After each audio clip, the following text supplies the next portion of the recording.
seguimos con la historia de la distribución normal. La distribución normal fue presentada por Abraham de Moivre en el artículo de los años de 1733 y republicado en la segunda edición de la teoría de la probabilidad en los años de 1738. Posteriormente fue ampliado por Laplace en su libro The Theoretic Probabilistic Analysis en los años de 1812 y ahora se conoce a este teorema como el Moivre-Laplace. Laplace utilizó la distribución normal en el análisis de los errores de los experimentos. El importe de método de los mínimos cuadrados fue introducido por Leger en los años de 1805. Gauss, quien afirmó haber utilizado este método desde 1794, lo justificó rigurosamente en 1809, asumiendo un error estándar de la distribución. El nombre de Gauss fue asociado con esta distribución, por lo que usó ampliamente al analizar los datos astronómicos, y algunos autores argumentan que un descubrimiento fue independiente de Moivre, un claro ejemplo de la ley de Ziegler. Bueno, ya para culminar, el nombre de campana proviene de Smith-York, quien utilizó por primera vez el término superficie de campana en los años de 1872 para la distribución normal bivariada de los componentes independientes. El nombre de distribución normal fue acuñado en los años de 1875 por Charles S. Peirce, Francis Galton y William Lexis. A pesar de este término, otras distribuciones de probabilidad pueden ser más apropiadas en ciertos términos y en ciertas escenas. Bueno, muchas gracias.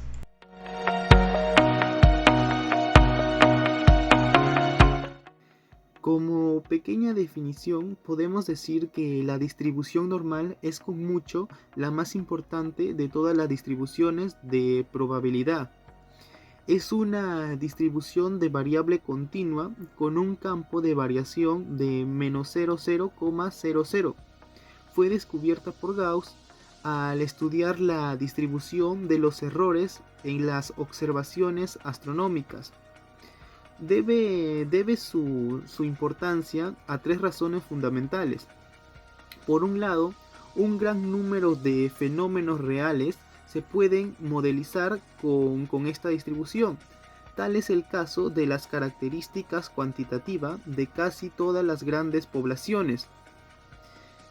Por otro lado, muchas de las distribuciones de uso frecuente tienden a aproximarse a la distribución normal bajo ciertas condiciones.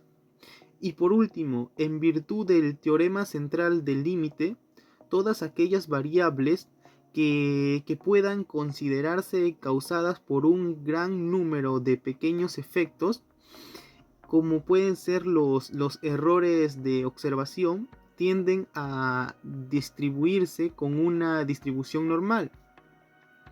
Esta distribución es frecuentemente utilizada en las aplicaciones estadísticas. Su propio nombre indica su extendida utilización, justificada por la frecuencia o normalidad con la que ciertos fenómenos tienden a parecerse en su comportamiento a esta distribución.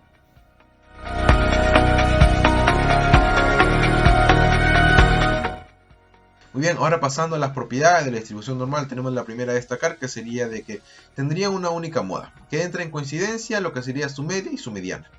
La segunda propiedad tenemos que la curva normal es asintótica al eje de abscisas, donde cualquier valor que se encuentre entre menos infinito y más infinito se teoriza que puede ser posible, además de que el área total bajo la curva se iguala a 1. Además tenemos que la curva es simétrica con respecto a su media, donde hay un 50% de probabilidad de que sea un dato mayor y un 50% de que sea un dato menor. La cuarta propiedad tenemos que la distancia entre la línea trazada en la media y el punto de inflexión de la curva es igual a una desviación típica, que se representa con el parámetro sigma. La quinta propiedad tenemos que el área bajo la curva, que comprende entre los valores situados, digamos, aproximadamente a dos desviaciones estándar de la media, es igual a 0.95. Finalmente, la sexta propiedad, tenemos que la forma característica de la campana de Gauss depende de los parámetros mu y sigma, donde la media indica la posición de la campana, de qué modo que para los diferentes valores de mu la gráfica es desplazada a lo largo del eje horizontal, y en el caso de la desviación estándar se determina el grado de apuntamiento de la curva.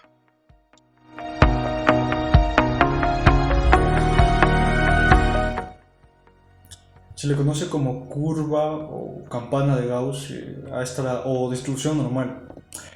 Es una representación gráfica de un cierto grupo de datos. Estos se reparten en valores bajos, medios y altos. En un gráfico que tiene la forma de campana, por eso precisamente el nombre, y que es simétrica. Esta curva, como dije, es simétrica a partir de la mitad hacia la parte hacia la izquierda como hacia la derecha. Es simétrico, es igual. Y en teoría este gráfico que va desde la izquierda hacia la derecha va en realidad desde el menos infinito hacia el más infinito.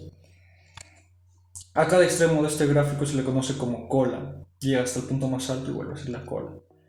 En el eje X, el punto más bajo, justo donde coincide relacionalmente con el punto más alto, se encuentra la media, la mediana y la moda, que vienen a ser iguales.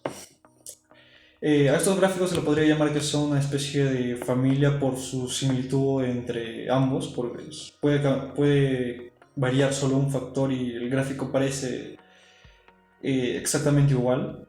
Y a pesar de eso sí existe diferencia. Lo que tiende a variar es la media y la desviación estándar. Cuando varía la media, cambia el ancho de la campana, mientras que la desviación estándar, la altura.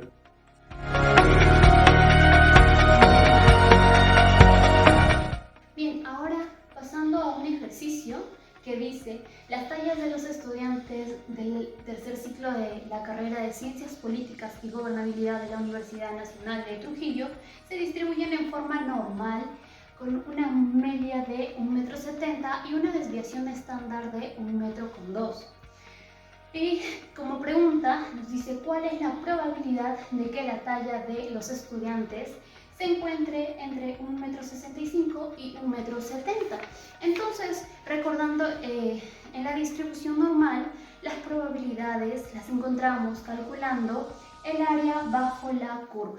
Entonces vamos a poner los datos en nuestro gráfico. Aquí iría 1,65 m, aquí nuestra media que es 1,70 m y nuestra desviación estándar que es 1,2. Y ahora debemos de pasar nuestros números de X, debemos de pasar a Z. Entonces vamos a utilizar la fórmula. Nuestra X vendría a ser 1,65 y menos nuestra media que es 1,70 y nuestra desviación estándar que es 1,2.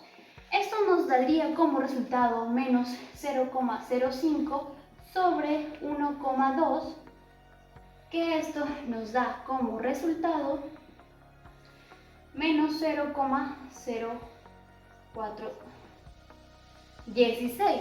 Entonces, como los datos que vienen en la tabla Z no son negativos, entonces vamos a trabajar pasándolo a positivo. Con lo que, y además, como solamente se trabaja en la tabla Z con 2 decimales, vamos a dejarlo en menos 0,04.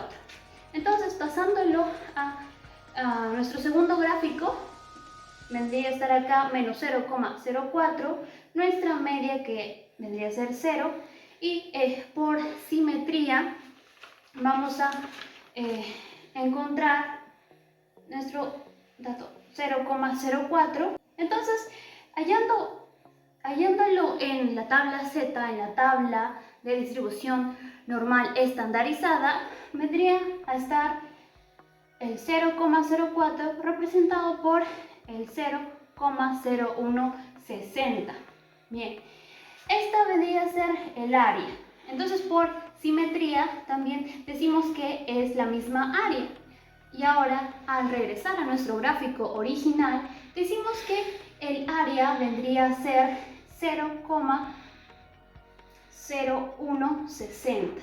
Entonces, nuestra respuesta vendría a ser la probabilidad de que la talla de los estudiantes se encuentre entre 1,65 m y 1,70 m vendría a ser 0,0160. que expresándolo porcentaje tendríamos que pasar 2 espacios a la coma, que nos daría 1,6%. Muchas gracias.